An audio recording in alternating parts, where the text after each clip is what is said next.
Good morning, everyone. So, another Monday with new topics, very important. When we are treating patients, we find that most of the patients, they are having nausea, vomiting, either nausea or vomiting or both. And what are the drugs we can use in nausea, vomiting? What is their pharmacokinetics and pharmacodynamics? What are their side effects? What are the recent advances about all these medication? This we will hear from Anurag. Anurag is our second year MD palliative medicine student, very sincere. I can say that very dedicated. And whenever we ask him to see any patient, he is looking after those patients so sincerely, and he wants to do everything for the patient and right from the beginning. And he has learned the true integration of palliative care in continuum of care. Raghav is recently appointed faculty in the department. Again, a brilliant student of ours. And when we see his CV, I think we really get impressed. I have not allowed Archana to put his CV because CV is very big. But whichever conference is, if you are going anywhere in the palliative medicine conference or anesthesiology conference, Raghav will present something, and it is not that if he will present, he will get an award also. So all sorts of quiz, posters, papers, wherever he is going, he's presenting and he's getting award because he always creates quality in the abstract and in his research. So I'm really proud of both of them, and everyone is looking for what you have brought today in terms of drug used in nausea vomiting. So Anurag and Raghav, you can start. Thank you so much, ma'am. Thank you so much. So last week in the continuation of series of lectures of IAPC, we had discussed about the basic physiology of nausea and vomiting. Today, Anurag in detail will be discussing about the drugs used in nausea and vomiting, especially in the palliative care setting. So over to you, Anurag. You can start. Thank you. Thank you, sir. Good morning, everyone. So the topic for today's seminar is drug used in nausea and vomiting in palliative care. So in continuation to the previous series, we'll include a brief classification and site of action of antiemetics, mechanism of action, detailed pharmacology of individual drugs, relevant review of literature, take-home message and summary. So we'll start with a case scenario. Here is Mrs. A, who is a 43-year-old woman with metastatic breast cancer. Her disease has progressed rapidly despite aggressive therapy. She recently developed right arm weakness and was found to have brain metastasis in addition to bone, liver, and lung metastasis. She presents to clinic today complaining of 2 weeks of nausea and vomiting. The medication she is taking includes pamidronate, phenytoin, morphine, ibuprofen, omeprazole, and Docusat. On examination, it revealed tachycardia, dry mucosa, normal abdominal exam, and old right arm weakness, and there was no stool in rectal examination. So we'll start with classification of anti-emetics. It includes anticholinergics, H1 antihistaminics, neuroleptics, prokinetic drugs, 5-HT3 antagonist, NK1 receptor antagonist, and adjuvant antiemetics. And the site of action of antiemetics includes stomach, small intestine, which are blocked by 5-HT3 antagonist. Then there is chemoreceptor trigger zone, which is inhibited by histamine antagonist, muscarinic antagonist, dopamine antagonist, and cannabinoids. Stimulus from higher center is inhibited by benzodiazepine, and stimulus from labyrinths are inhibited by histamine antagonist and muscarinic antagonist. So vomiting center is the final pathway which coordinates to generate vomiting. It is located in lateral reticular formation of the brainstem.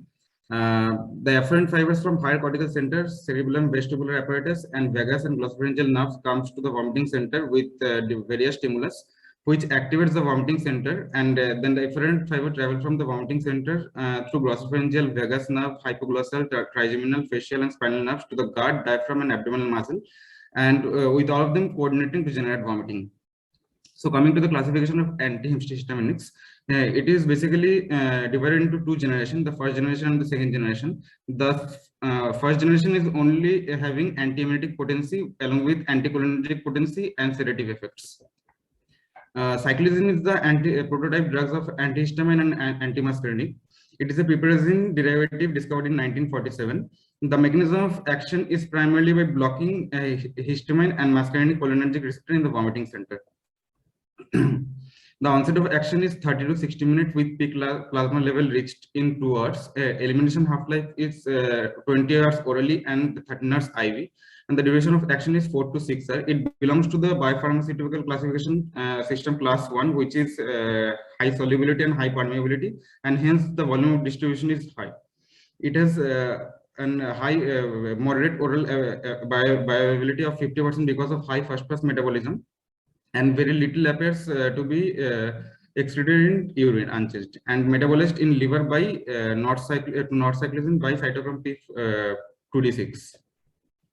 The reported use include post-operative nausea vomiting, radiotherapy-induced nausea vomiting, motion sickness, vertigo associated with Meniere's disease, and it is given in adults in IV, IM, and oral forms in 50 mg up to 3 times daily as needed. In adolescent and children greater than 12 years, it can be given only in orally. 50 mg up to 3 times as required, and in children from 6 to 12 year range, dose has to be reduced to half to 25 mg up to 3 times daily.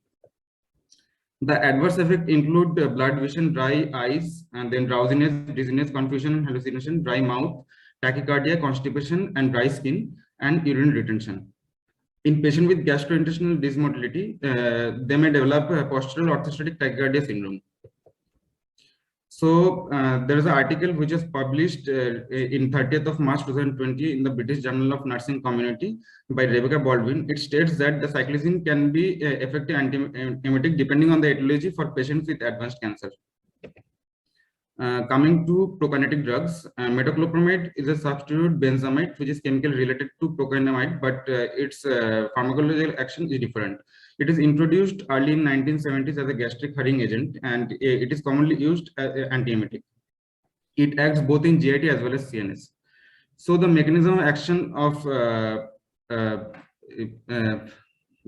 action is basically by D2 antagonism, 5-HT4 antagonism, and 5-HT3 antagonism. So when there is a stimuli in the lumen, there is release of certain neurotransmitter from the enterochromaffin cell in the gut wall, which causes activation of the extrinsic primary afferent neurons and the intrinsic primary afferent neurons. This in turn stimulates the excitatory interneuron and the inhibitory interneuron, which coordinates in a manner to cause to either excite or inhibit the myotonic motor neuron to cause a peristalsis in coordinated manner. So where does the metoclopramide act? It acts in the 5-HT4 receptor in the presynaptic intrinsic primary afferent neuron, thus increasing the release of acetylcholine and CGRP, which increases the excitatory transmission, and also inhibits the dopamine receptor, which is there present in the presynaptic myotonic motor neuron, causing a decrease in inhibitory stimulus from the inhibitory interneuron, thus increasing the peristaltic activity. Metoclopramide is rapidly absorbed orally. It enters brain, crosses placenta, and also secreted in milk. The bioavailability is around 50 to 80%. Orally, it acts in half to 1 hour, but it acts within 10 minutes after IM administration and after 2 minutes in IV administration. The half-life is 3 to 6 hours, and the action lasts for 4 to 6 hours. It is partly conjugated in liver and excreted in urine within 24 hours. Because metoclopramide is a gastric herring agent, the absorption of some drug may be affected, like aspirin, diazepam, and digoxin, and there may also be some interaction with drugs like levodopa, which can cause or increase the Parkinsonism effects when given to patients with Parkinsonism. Coming to the uses, it has various uses in vomiting, like in postoperative nausea vomiting, drug-induced nausea vomiting, disease-associated nausea vomiting, and radiation sickness-associated nausea vomiting. It is also useful in gastrointestinal reflux disease when the PPIs and H2 blockers are not of that much effect. And it is also used in dyspepsia and various other functional GI disorder like persistent hiccup. It also acts as a gastrokinetic when there is an emergency general anesthesia that has to be given and the patient has taken food within 4 hours. It can be used in those cases. It can be given as IM, IV, or orally. In case of lower doses, metoclopramide can be given direct IV push within 1 to 2 minutes, and in case of higher doses greater than 10 mg, it can be diluted to 50 ml and given over 15 minutes. And when given orally, it has to be given 30 minutes prior to meal and at bedtime. In palliative care setting, the dosing is usually 5 to 10 mg given every 4 to 6 hours, maximum up to 100 mg per day. And when given continuous infusion, it can be given at a rate of maximum up to 5 mg per hour. In case of kidney impairment, when the creatinine clearance lies between the range of 10 to 60 ml per minute, we have to reduce the dose to half of the usual daily dose. And when creatinine clearance is less than 10 ml per minute, we have to administer at 1/3 of the usual daily dose. The adverse effect includes sedation, dizziness, loose stool, muscle dystonia, and in long-term use, it can cause Parkinsonism, galactorrhea, and gynecomastia. It is also thought to be secreted in milk, so when suckling infant may develop loose motion, dystonia, and myoclonus. And it is to be noted that it should not be used for by lactating mother to increase lactation.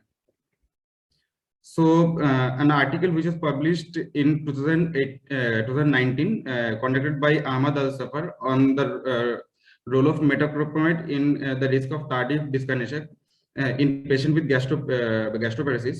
So the risk of tardive dyskinesia from metoclopramide is relatively low and far below the previously estimated risk. And the high risk group include elderly female diabetic, patients with liver and kidney failure, and patients with concomitant antipsychotic drug therapy. Coming to 5-HT3 antagonist, ondansetron is a prototype drug of this distinct group of drugs. It is a 5-HT3 receptor antagonist, and the 5-HT3 receptor is a membrane of nicotinic GABA family of sodium-potassium channel proteins. So the mechanism of action, the cytotoxic drug or the radiation which produces nausea and vomiting by causing cellular damage, which releases mediator like serotonin from the intestinal mucosa. There is activation of vagal afferent in the gut, which results in transmission of emetogenic impulse to the nucleus of tractus solitarius and chemoreceptor trigger zone. The ondansetron blocks emetogenic impulse mainly at their peripheral origin in the GIT and at the central relay. The oral bioavailability of ondansetron is 60 to 70% due to its first-pass metabolism, and the onset of action is less than 30 minutes when given orally and less than 5 minutes when given IV. The half-life is 3 to 5 hours, and the duration of action is 8 to 12 hours. It can increase depending on the dosage. It is primarily metabolized in the liver and eliminated in urine and feces, mostly as a metabolite, and there is no significant drug interaction that is noted. The uses include cancer chemotherapy-induced nausea and vomiting, post-operative nausea and vomiting, radiotherapy-associated nausea and vomiting, and the off-label indication include carcinoid syndrome-associated nausea, diarrhea, and pregnancy-associated nausea and vomiting, and vertigo-associated nausea and vomiting.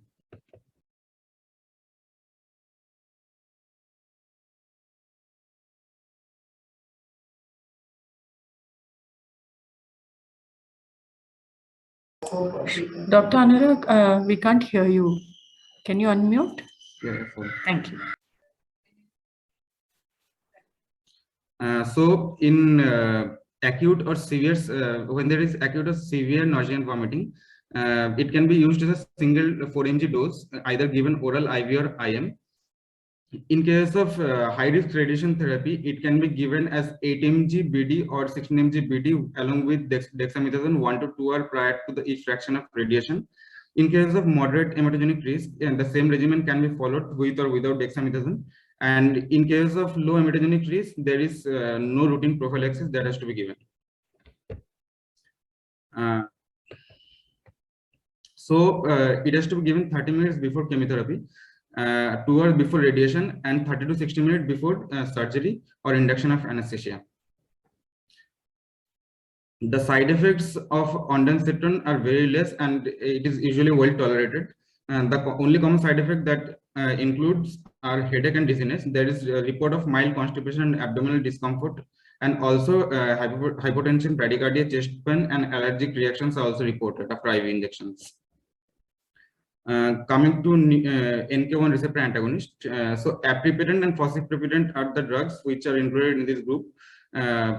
This is a substance P neurokinin 1 receptor antagonist. These drugs are bound extensively to plasma protein after absorption, and it is metabolized primarily by the hepatic CYP3A4 and is excreted in stools. Its half-life is 9 to 13 hours. Aprepitant is supplied in 40 mg, 80 mg, and 125 mg capsules and is administered for 3 days in conjunction with high emetogenic chemotherapy. The recommendation for adult dosage is for aprepitant 125 mg, that is to be administered 1 hour before chemotherapy on day 1, followed by 80 mg once daily in the morning on day 2 and day 3 of the treatment regimen.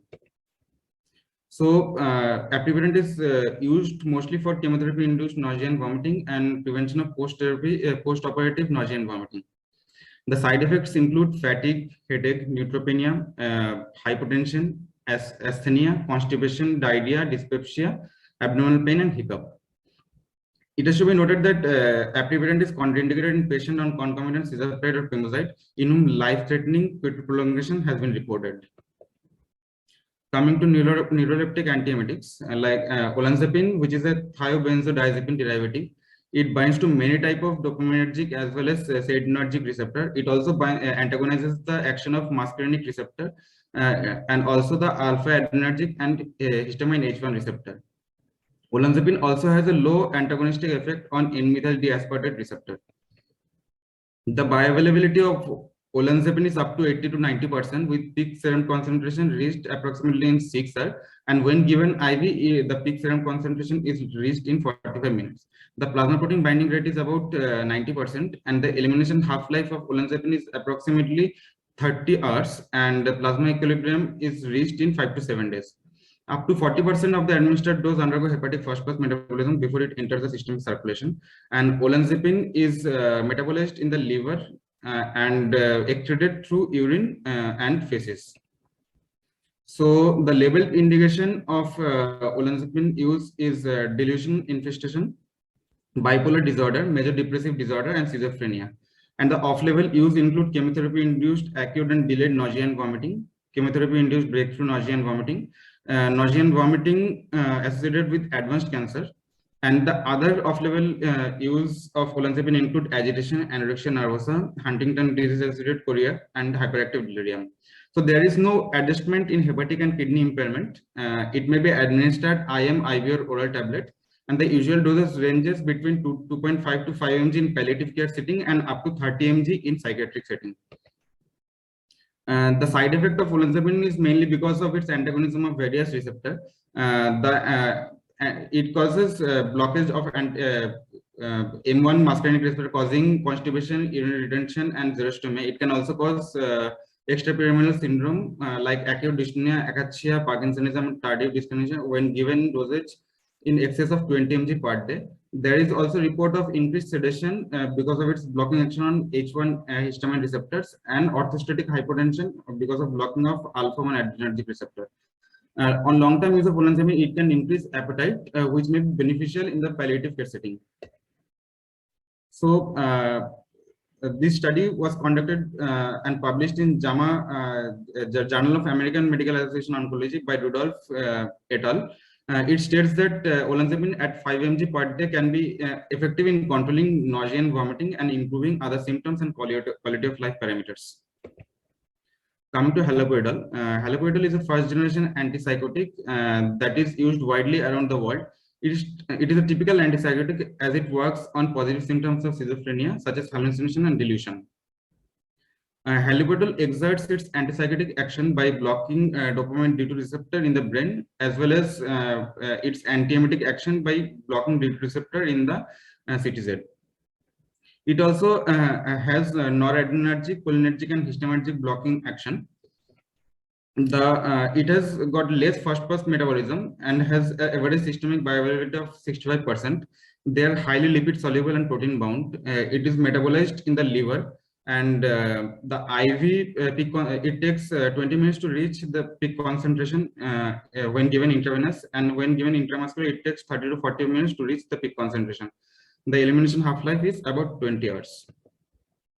So the FDA-approved clinical use of haloperidol includes schizophrenia, Tourette syndrome, severe behavioral disorder in children, hyperactivity, and the off-label clinical use include agitation associated with psychiatric disorder, acute mania, chemotherapy-induced nausea and vomiting, management of intractable hiccups.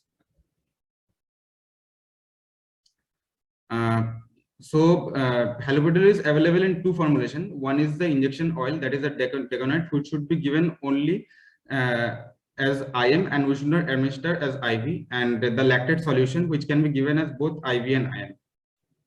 So the dosing in case of chemotherapy-induced breakthrough nausea and vomiting, it should be given as 0.5 mg to 1 mg every 6 hours as needed. And in case of nausea and vomiting in advanced terminal illness, such as in palliative care, it can be given orally as 0.5 mg to 2 mg every 6 to 8 hours. And for nausea associated with obstruction, it can be given to maximum dose of 20 mg per day, IV in divided doses. It can also be given in subcutaneous infusion to a maximum of 5 mg per 24 hours. So the side effects of haloperidol, it includes mainly the extrapyramidal symptoms, which is acute dystonia, which appears early within 1 to 5 days, akathisia, which appears in 5 to 60 days, Parkinsonism, which appears in 1 to 4 weeks, neuroleptic malignant syndrome, which appears within weeks and months, and tardive dyskinesia, which appears late in months to years. Other common effect includes anticholinergic effect like dry mouth, drowsiness, sedation, constipation, and urinary retention. There may be weight gain. Erectile dysfunction is reported in male, and menstrual abnormalities are reported in female. Haloperidol should, when there is a documented hypersensitivity to this drug, haloperidol should be contraindicated. Also in Parkinson's disease and comatose patient, it should be given. It should not be given. And when administered with barbiturate and benzodiazepine and opioid, it should be given very cautiously, as all of them can cause CNS depression. So this article was published in 2017 in Journal of Palliative Medicine, done by Medlin et al. On the net effect of haloperidol for nausea or vomiting. So they found that at day 7, only 26% of patients had mild or moderate side effects, including constipation, dry mouth, and somnolence. And hence, haloperidol can be used as an haloperidol as an antiemetic can provide rapid net clinical benefit with low grade or short-term harms.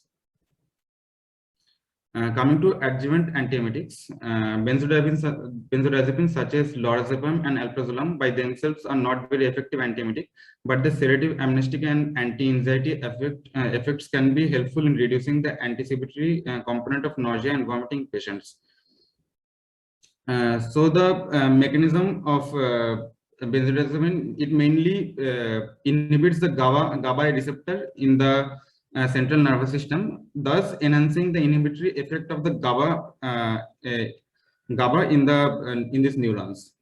When benzodiazepine binds to this receptor, it enhances the conductance of chloride ions through this receptor, thus causing shift of chloride ions into this postsynaptic neuron, causing hyperpolarization and stabilization of the plasma membrane, and causing the desired effects. All benzodiazepines are absorbed completely except lorazepam, and the benzodiazepines and their active metabolites bind to the plasma protein, and redistribution is most rapid for benzodiazepine with highest oil to water partition coefficient, and most benzodiazepines are metabolized extensively in the liver.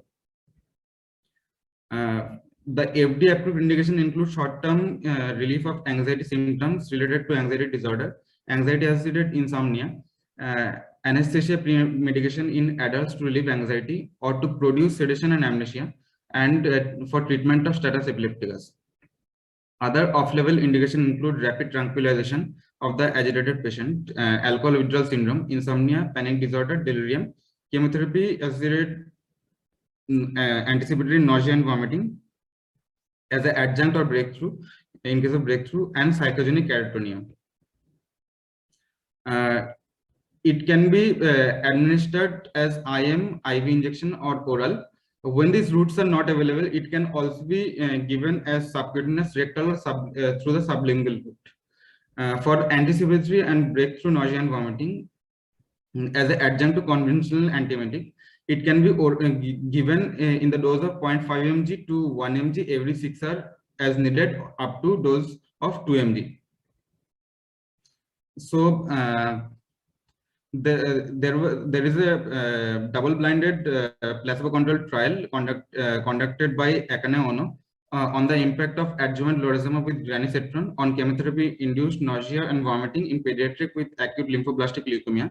So there was no significant difference between the two groups, and hence no beneficial effect of providing lorazepam as adjuvant antiemetic for prevention of CNV in children with ALL.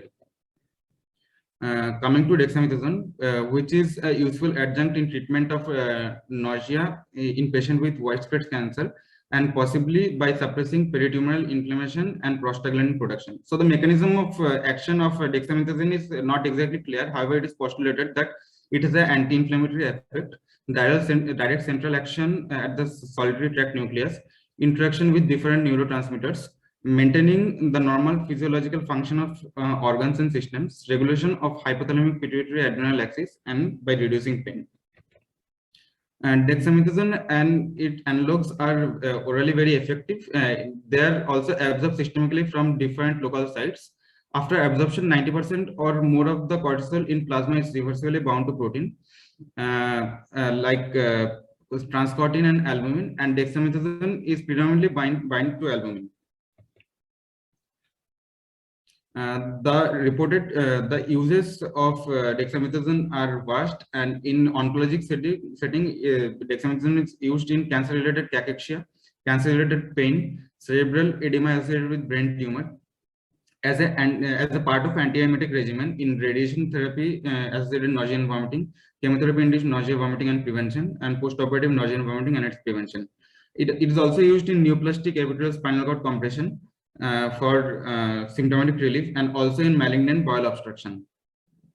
Other uses include acute mountain sickness, ARDS, adrenal insufficiency, asthma, Cushing syndrome, fetal lung maturation, immune thrombocytopenia, and meningitis. The side effects profile is also vast, so it is always advised to use short-term use of dexamethasone. It can cause adrenal suppression, CNS and psychiatric behavioral effects, GI effects like dyspepsia, gastritis, abdominal distension, ulcerative esophagitis, and peptic ulcer. It can also cause hyperglycemia, so it has to be used with caution in patients with type 2 diabetes. It can also precipitate infection, as it is an immunosuppressive and anti-inflammatory agent. It can cause increased ICT or glaucoma, and also can cause osteoporosis and compression fracture and myopathy on prolonged use. Dexamethasone can be given either by oral, IV, or IM route. In case of IV, it is available as 4 mg per ml and 10 mg per ml, which can be given undiluted over 1 minute. And when given IV, it has to be given undiluted as 4 mg per ml and 10 mg per ml concentration. And in case of high or severely emetogenic chemotherapy, the dosing is usually 6 mg per meter square per dose every 6 hours. In case of moderate emetogenic chemotherapy, it is given as 2 mg every 12 hourly when the body surface area is less than 6 meters square, and given 4 mg every 12 hourly when body surface area is greater than 6 meters square, 0.6 meters square. Coming to cannabinoids, dronabinol is a naturally acting cannabinoid that can be synthesized chemically or extracted from marijuana plant, cannabis sativa. The mechanism of action of dronabinol is related to the stimulation of CB1 subtype of cannabinoid receptor on neurons in and around the chemoreceptor trigger zone and emetic center. Dronabinol is highly liquid soluble, a compound that is absorbed readily after oral administration and is highly bound to plasma protein. The onset of action is within hours, and peak level is achieved within 2 to 4 hours. It undergoes extensive fast-pass metabolism with limited systemic viability after single dose. And the principal active metabolites of dronabinol is 11-hydroxy delta 9 tetrahydrocannabinol. These metabolites are excreted primarily via the biliary fecal route. Only 10 to 15% is excreted in urine.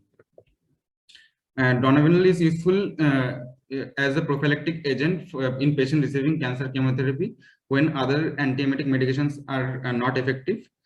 So it is given at a dose of 5 mg per meter square, 1 to 3 hours prior to chemotherapy, and has to be repeated every 2 to 4 hours for a total dose of 4 to 6 doses per day. And when these doses are not effective, it can reach up to maximum dose of 15 mg per meter square.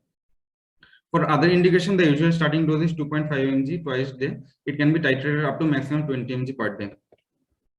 Coming to Navalone, which is a synthetic cannabinoid with a mode of action similar to that of dronabinol. Navalone is a highly lipid-soluble compound that is rapidly absorbed after oral administration. Its onset of action occurs within an hour and peak level is achieved within 2 hours.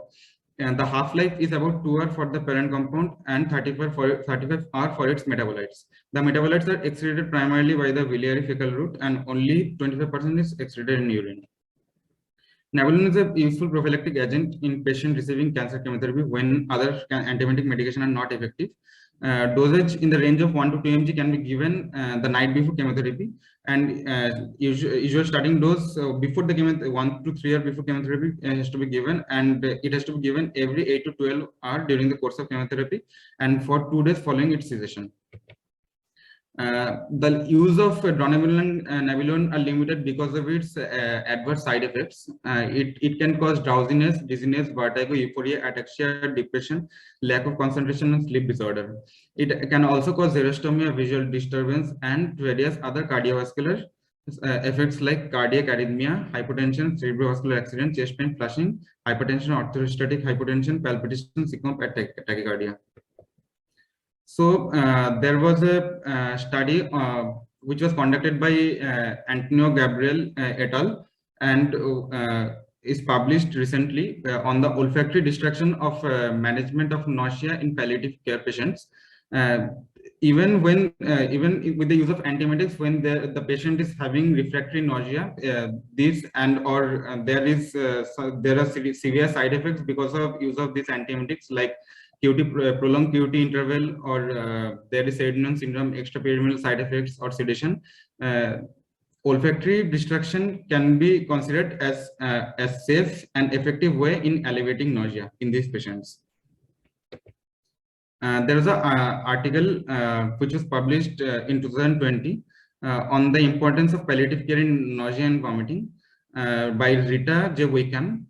She had run a search of literature for the various guidelines on differentiating the strategies for use of in nausea and vomiting, but there was in paucity of research that supports the palliative antiemetic choices. So there is scope of study in these areas.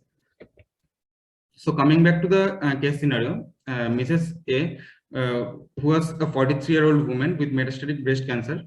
Her disease progressed rapidly despite aggressive therapy. She recently developed right arm weakness and was found to have brain mets, in addition to bone, liver, and lung metastasis. She presented to the clinic today with nausea and vomiting. The medication include pamidronate, phenytoin, morphine, ibuprofen, omeprazole, and doxycycline. On examination, it was revealed she was having tachycardia, dry mucosa, normal abdominal exam, and old right arm weakness, and there was no stool in rectal examination. So how are we gonna proceed to cases like this? So before making any differential diagnosis, we have to first understand what are the present symptoms and what to suspect when patient comes with these symptoms. So when there is nausea associated with diarrhea, when there is vomiting associated with diarrhea, we have to usually suspect gastroenteritis. When there is associated symptoms of vomiting along with constipation, with or without abdominal distension, we can suspect intestinal obstruction or gastric outlet obstruction. And when there is vomiting, which is chocolate colored or dark brown colored, we have to suspect that there is hematemesis. And when there is vomiting alone, the causes can be either intra-abdominal, neurologic, or other causes. In intra-abdominal, there can be any inflammatory process like IBD or any other inflammation, active inflammation which is going on. In case of neurologic causes, there can be the patient may have meningitis or increased intracranial pressure or migraine or vertigo. Or in case of when there is these two causes are ruled out, there can be other causes, like if there are any history of intake of drugs, if the patient is pregnant, or if there is any endocrine or metabolic abnormality, if the patient is suffering from bulimia, etc. So from the previous history of the patient, we can see that the patient was taking medications like pamidronate, morphine, ibuprofen, and phenytoin, all of which can exacerbate nausea and vomiting. In case of brain or liver mets, in case of brain metastasis, there may be increased ICT, or in case of liver mets, there can be a stretching of the stretching and irritation of the gastrointestinal wall, which can cause vomiting. And in case of constipation, which the patient was not passing stool, and in rectal examination there was no stool, so in those cases we can suspect either constipation or intestinal obstruction. We can also suspect metabolic abnormalities, because there were extensive metastasis to bones also. So there may be increased release of either due to bony resorption, there can be hypercalcemia, or there can be paraneoplastic syndrome, which can cause hypercalcemia. In case of extensive vomiting also, there may be prerenal failure, which can cause eudemia, or if there is increased ICD, which can ultimately result to hyponatremia. So these are the approaches which you can follow when you are taking history, and we can guide the treatment as per the differential diagnosis. So approach to treatment can be either mechanism based, or it can be empiric. So in cases of mechanism based, we have to first find out the underlying pathology. In case of vomiting along with constipation with abdominal distension, we can suspect intestinal obstruction, which can be either partial or which can be complete. In case of partial obstruction, we can either start with metoclopramide, which can relieve this functional or partial obstruction, and the patient would be alleviated of obstruction also, and the vomiting will also be relieved. In case of where there is permanent obstruction, in those cases, we have to say whether those patients are operable or inoperable, and we have to start medication as per the goal of care. In those cases, we can start either haloperidol for this patient along with anti-secretory agent. And in case when there is any constipation, we know that there is abdominal distension which is causing nausea and vomiting. In those cases, we have to relieve those distension, which can improve the effect of nausea and vomiting. So we can either use laxative to improve, or any other antiemetic like the metoclopramide, which is a gastrokinetic agent and improves in bowel clearance. So in those cases we can use. And another approach is empiric based, where the underlying pathophysiology is not exactly clear, and there is overlap of 2-3 mechanism together. So in those cases, we have to give empiric antiemetics. So there was a study, this is a Cleveland Clinic protocol, which uses this empiric approach of antiemetic drugs to relieve and nausea and vomiting. In this clinic follows by searching for reversible cause initially.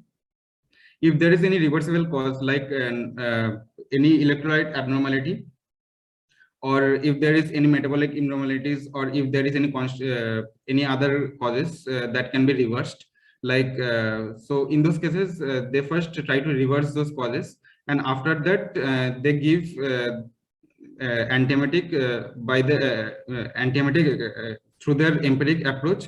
And the first line of antiemetic is metoclopramide along with haloperidol, and the second line is the olanzapine and chlorpromazine, and the third line they follow as ondansetron as the third line. So after ruling out the reversible causes, they do a flat plate X-ray of abdomen, where if there is any constipation, they give enema to clear out the constipation, and if there is any bowel obstruction, suspicion of bowel obstruction, they give either continue with metoclopramide, and if there is any exacerbation of symptoms due to any complete obstruction, either by increase in colicky pain, so they change to haloperidol along with dexamethasone, octreotide, and anti-secretory agent like glycopyrrolate. And in cases where CNS malignancies are suspected or raised ICD is suspected, they add dexamethasone along with metoclopramide. So the take-home message from the seminar is that key to effective management of nausea and vomiting is a thorough assessment, appropriate investigation to establish and where possible correct reversible cause. Where emesis limits antiemetic drug absorption, the parental route should be used until absorption can be reliably re-established. Prokinetic antiemetic drugs can worsen colic and emesis in case of intestinal obstruction and should be avoided. Corticosteroid can act as a useful adjunct to conventional antiemetic drugs. New agent for moderately or highly emetogenic chemotherapy are neurokinin 1 receptor antagonist, aprepitant, and its prodrug fosaprepitant, often used in conjunction with 5-HT3 receptor antagonist and dexamethasone. So there is a summary of treatment of nausea and vomiting. It has been taken from Harrison 20th edition. And from the oncology point of view, the most important drugs, which includes 5-HT3 antagonist, like ondansetron and granisetron, which are mainly used in chemotherapy and radiation-induced emesis and post-operative emesis. And then neurokinin 1 antagonist, like aprepitant, which is also used in chemotherapy-induced nausea and vomiting. Then antidopaminergic drug like prochlorperazine, thiopentazine, then haloperidol, olanzapine are also used. So these are used in medication when there is nausea vomiting due to medication, toxin, or metabolic induced emesis. When there is any mechanical obstruction or any functional obstruction, prokinetic drugs like metoclopramide can be used to relieve gastroparesis. And in special setting, benzodiazepine can be used like lorazepam to relieve anticipatory nausea and vomiting with chemotherapy. And glucocorticoids such as dexamethasone can be used either in CNS malignancy, increased ICT, chemotherapy-induced nausea and vomiting, and also in bowel obstruction to reduce swelling and improve the symptoms. And cannabinoids are not available in India, but cannabinoids are also used in refractory cases where other drugs fail to relieve nausea and vomiting. Thank you. Thank you, Anurag, for comprehensive overview of all the medications. Raghav, if you can we see any questions in the chat box? Yes, ma'am. One question has come up from Dr. Neetu. She has asked that can ondansetron be given along with tramadol, and if no, then what are the points against it? So, Anurag, will you like to take up that question? Can you answer, Raghav? Okay. So, Neetu, you can answer, Raghav. Yes, Raghav, you can answer.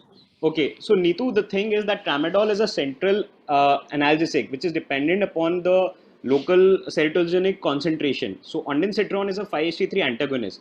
So the result is that when they two are combined, then it reduces the efficacy of both the drugs.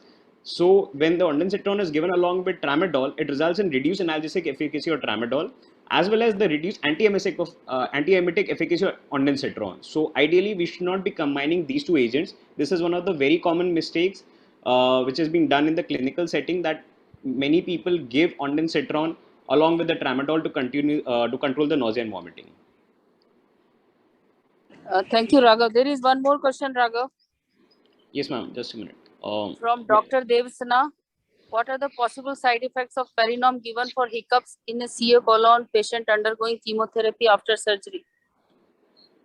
Side effects of Perinom given for hiccups.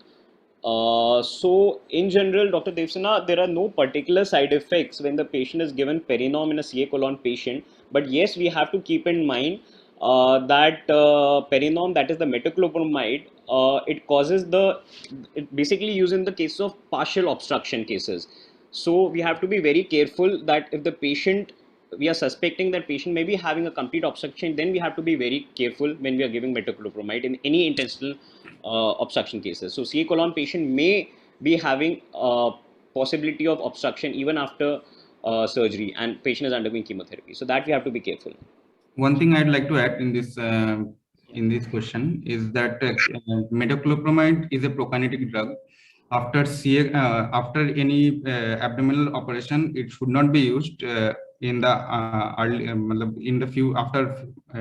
first few post-operative days. It can cause increased peristaltic activity and reduce the healing of the stitches which will remain, it can impair the healing of those stitches. So it should not be used for hiccup initially, but it can be considered after few days when the stitches are healed. So that is it. Absolutely. There are three more questions, Raghav. Take up Yes, ma'am. one by one. Yes, ma'am. Right So, from yeah, Dr. Ajit has asked how the addition of haloperidol with metoclopramide provides additional effects. So, Dr. Ajit, in that case, as he has already mentioned before, that the studies have been conducted which they have showed that the tardive dyskinesia scores were improved significantly when these two drugs were combined together. So, these tardive dyskinesia is one of the common side effects, but the studies have shown that when these two drugs have been combined together, then the possibility becomes very less compared to when they are given individually. So, that would be the answer for that question. next question. Then, Sir, in this question asked by Dr. Ajit, basically haloperidol and metoclopramide, there are various protocols that are used by different clinics. As we can see from the Cleveland Clinic protocol, they have their first line of drugs are haloperidol and metoclopramide, but those two are not given together, as both of them has the similar effect on the D2, that is D2 antagonism. So the effects are not much different as far as D2 antagonism is considered, but there is also additional effect of metoclopramide, that is the gastrokinetic effect. So usually these two effects should not be, these two agents should not be given together and should be considered only when there is suppose the first line is metoclopramide, and you should consider haloperidol only when there is a complete obstruction, complete intestinal obstruction, and where metoclopramide is contraindicated. Other than that, metoclopramide is the first choice of drug. No. Anurag, is there any synergistic action of using metoclopramide or haloperidol? So when we start metoclopramide as a first line of agent, and there is a means you also shown in a chart that we are using haloperidol as a second line agent over with the metoclopramide. So that's why I am asking. Sir, there are no relevant literature on this, like the use synergistic effect of metoclopramide and haloperidol together. So as long as there is no literature, we should not use it together. Okay, fine. नहीं, ऐसा नहीं है कि we cannot use it together. It is basically there are no hard and fast contraindication, but there is always an indication of starting one drug over the above second drug. So you have learned so much about the drugs, mechanism of action, when to use which drug. So it is not completely contraindicated, but it is not advisable. We should try one drug properly, and if it is not affecting, and if there is an indication of starting second drug, then only we should start second drug. And we should be very mindful about the drug interaction of those any two drugs which we are giving, even antiemetic. So Raghav, there are many more questions. Please go one by one. We have 30 minutes. Yeah. Yes, ma'am. So Dr. Isha Jatin Shah has asked the drug of choice for providing antiemetic cover in patients starting in opioids. So Anurag, would you like to explain? Usually what we do in our clinical practice is start with metoclopramide, as it has a direct antagonizing effect of morphine, and we should not start with any other drug like ondansetron for the patient started on morphine, because ondansetron usually do not have any role in preventing antiemesis because of morphine-induced nausea and vomiting.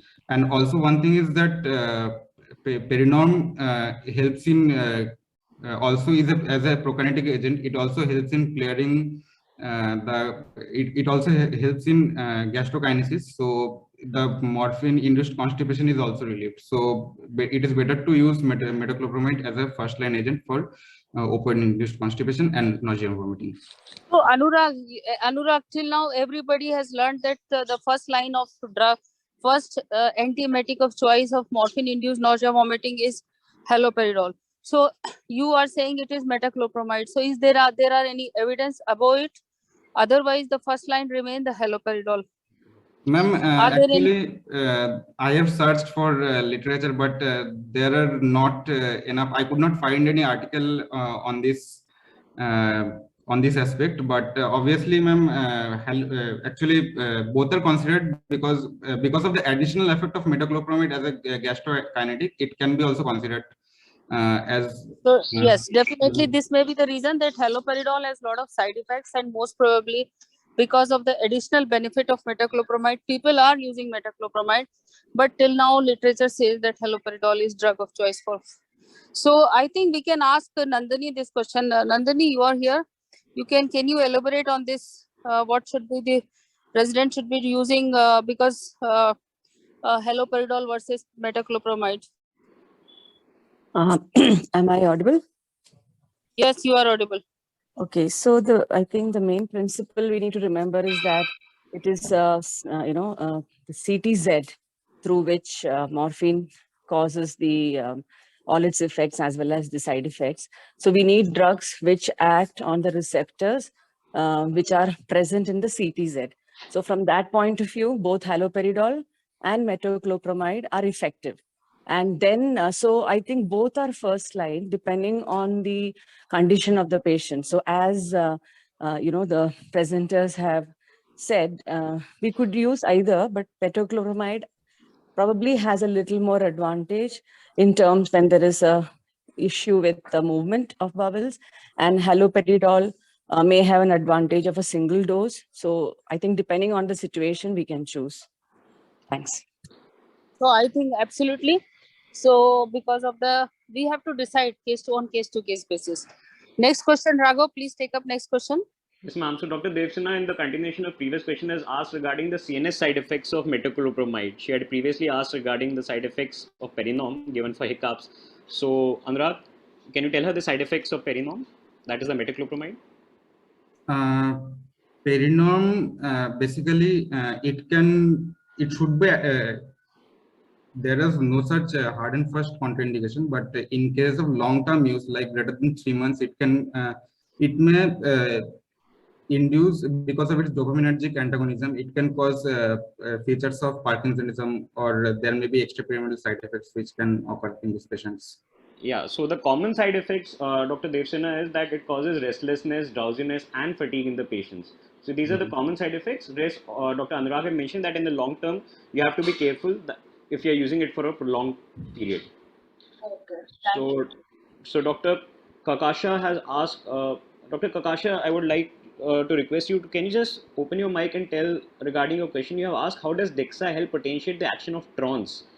Probably, can you just explain that? What exactly do you want to ask regarding that? Like often in combination ondansetron and this DEXA. So is there some potentiating action, and what is the mechanism base? So in palliative care settings, usually this is the combination which we are using of dexamethasone with ondansetron is usually in the operative settings which we are using to control the post-operative nausea and vomiting. But in the palliative care settings, ondansetron is not that much preferred when we are using for a palliative care patient. It is only for the chemotherapy-induced nausea and vomiting, and post-operative nausea and vomiting, ondansetron should ideally be preferred.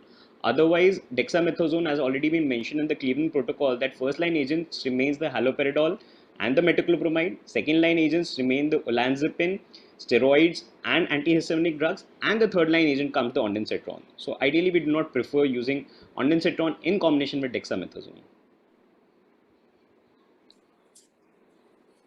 Can I add a little here? Yes, ma'am. Sure.